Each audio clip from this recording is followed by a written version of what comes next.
प्रिय प्रशिक्षुओं नमस्कार। मैं प्रेम नारायण, प्रवक्ता हिंदी, डाइट बरुआ सागर झांसी। आज हम डीएलएड 2019 द्वितीय सेमेस्टर विषय हिंदी में स्वतंत्र अभिव्यक्ति पर चर्चा करेंगे। स्वतंत्र अभिव्यक्ति का जीवन में अपना बहुत ही बड़ा योगदान है, क्योंकि जिन व्यक्तियों की अनुभूति जितनी गहरी होती है उनकी अभिव्यक्ति भी उतनी ही अच्छी होती है।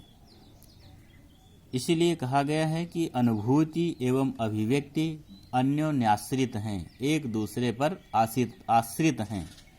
जो अच्छा श्रोता होता है, सुन करके जो अच्छे से अनुभव करता है, उसको ग्रहण करता है, वही अच्छा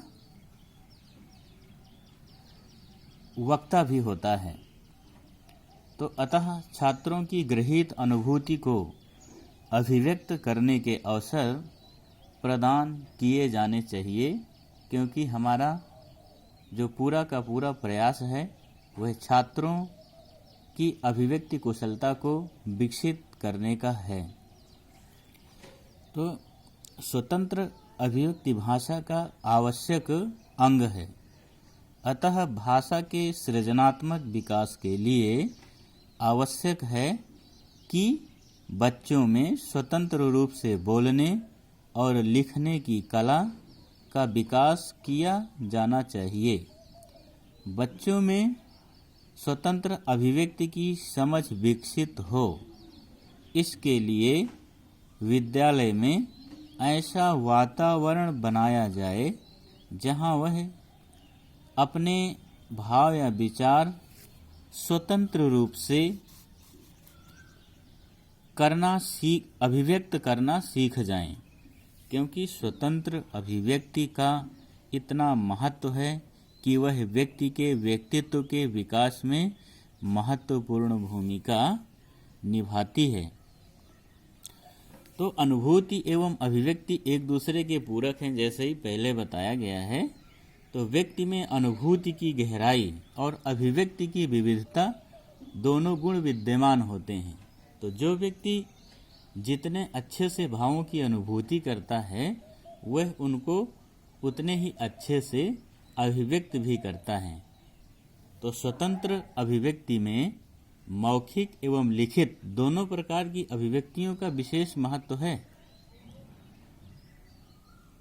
तो जो व्यक्ति व्यवहारिक जीवन में विभिन्न अनुभूतियों को जितना अच्छे से ग्रहण करता है, उतना ही अच्छे से अभिव्यक्ति भी करता है। अभिव्यक्ति लिखित हो या मौखिक, जो व्यक्ति स्वतंत्र रूप से अपने विचारों को जितना अच्छे से अभिव्यक्त करना जानता है, वह जीवन में उतना ही सफल व्यक्ति होता है। जैसे आपने देखा होगा, एक अध्यापक, वकील, नेता, अभिनेता, इनकी जो अभिव्यक्ति कुशलता होती है वह उत्तम दर्जे की होती है, और इसीलिए वो लोगों के बीच प्रसिद्धि पाते हैं। अतः इतना महत्व होने के कारण यह आवश्यक हो जाता है कि जो छोटे बच्चे हैं, जो अभी विद्यालय आना प्रारंभ किए हैं, जिनके अंदर भय, डर एवं झिझक बना रहता है, उनकी कमियों को पहचान कर उनको अपने विचारों को अभिव्यक्त करना सिखाया जाना चाहिए। तो बच्चों में स्वतंत्र अभिव्यक्ति कौशल को विकसित करने के लिए विभिन्न गतिविधियों का अभ्यास कराया जा सकता है, जो संक्षेप में इस प्रकार से हैं।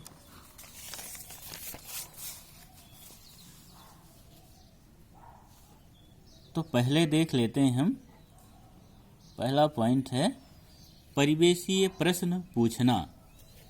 तो बच्चों से ज़्यादा उनके परिवेश से जुड़े हुए प्रश्नों को पूछा जाना चाहिए। जैसे कि ठंडी हवा किस मौसम में चलती है, सामान्य सा प्रश्न है।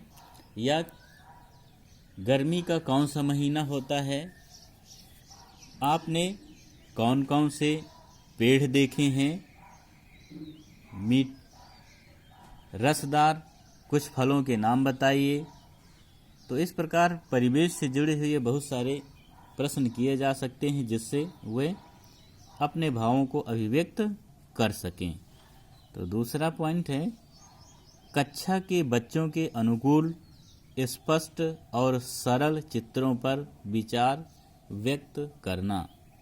इसका मतलब यह है कि जो भी कक्षा हो तो कक्षा के स्तर के अनुकूल चित्र होने चाहिए और उन चित्रों पर छोटे छोटे वाक्य लिखाया जाना चाहिए, विशेषकर मातृभाषा में जिस पर बच्चे अपनी अभिव्यक्ति अच्छे से दे सकें।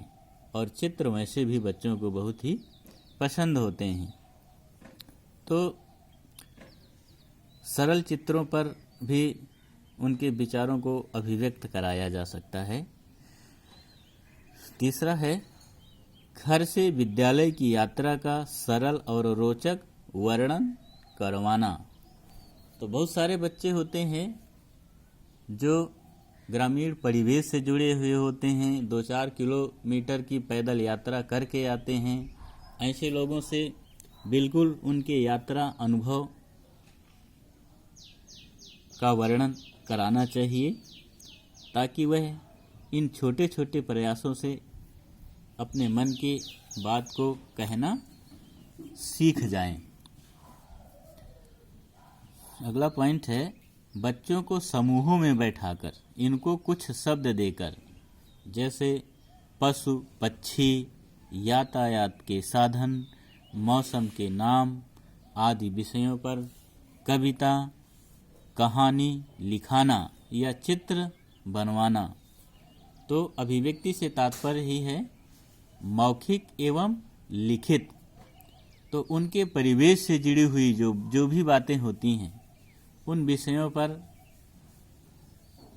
उनसे छोटे छोटे वाक्यों में कविता लिखवाना, 8-10 वाक्यों में लिख करके कहानी का निर्माण करवाना आदि कार्य कराया जा सकता है। जो ग्रामीण परिवेश या उनके परिवेश से जुड़े हुए पशु पक्षी, यातायात के बहुत सारे साधन होते हैं, बस हो गई, कार, जीप, जो भी उनको अच्छा लगे उन साधनों का नाम दे करके उनसे अभिव्यक्ति कराई जा सकती है। अगला पॉइंट है कविता, कहानी, एकांकी के संवादों का अभिनय कराना एवं पशु पक्षियों की आवाज़ का अभिनय कराना। तो जो छोटी छोटी कहानियाँ होती हैं जिनके पात्र मनुष्य तो होते ही हैं, पशु पक्षी पेड़ पौधे भी पात्र होते हैं। तो कक्षा के विद्यार्थियों को ही अनेक रोल दे देना चाहिए और उनसे अपना अपना किरदार निभाने के लिए कहना चाहिए। जब बच्चे ऐसा करेंगे तो उनको मज़ा आएगा और वो खेल खेल में सीखेंगे और अपने मन की अभिव्यक्ति को कर पाएंगे। अब इस प्रकार अभिव्यक्ति की कुशलता का विकास होगा। अगला पॉइंट है बच्चों के समक्ष परिस्थितियां रखकर, यानी बच्चों के सामने कुछ परिस्थितियां रख देनी चाहिए और उन परिस्थितियों पर उनसे बोलने के लिए कहा जाना चाहिए। जैसे कह दिया जाए यदि तुम कक्षाध्यापक होते हैं तो कक्षा में कैसे अनुशासन बनाते, यदि कोई उद्दंडता करता तो क्या करते, कोई न पढ़ता तो क्या करते, यदि कोई बहुत अच्छा पढ़ रहा होता विद्यार्थी तो उसके लिए तुम क्या करते। ऐसी बहुत सारी बातें कराई जा सकती हैं। यदि गांव के सरपंच होते यानी ग्राम प्रधान होते तो क्या करते, थानेदार होते तो क्या करते, कोई नेता होते तो कैसे काम करते।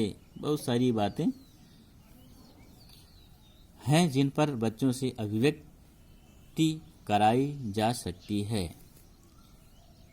अगला बिंदु है सामाजिक कार्यकर्ता, नेता, अभिनेता बनकर क्या करोगे।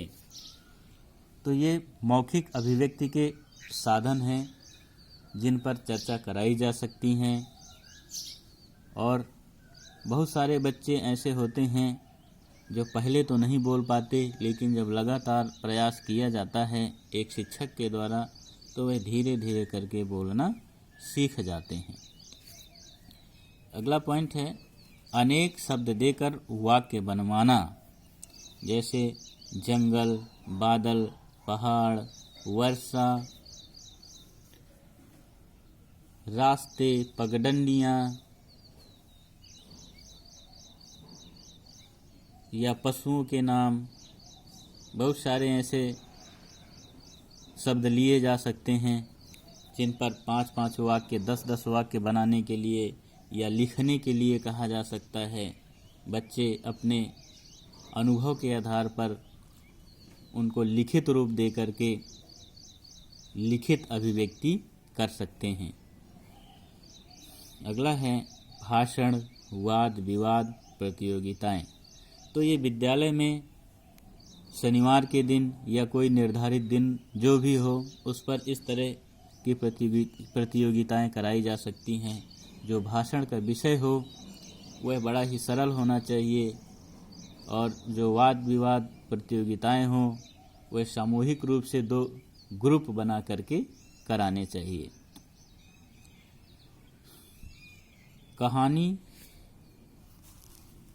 कहानी एवं निबंध लेखन प्रतियोगिताएं कराना। तो छोटे छोटे बच्चों से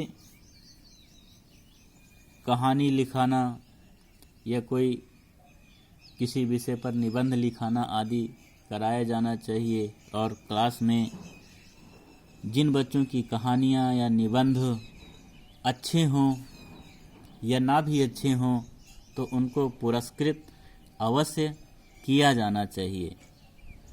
ऐसा करने से उनका मनोबल बढ़ता है और वो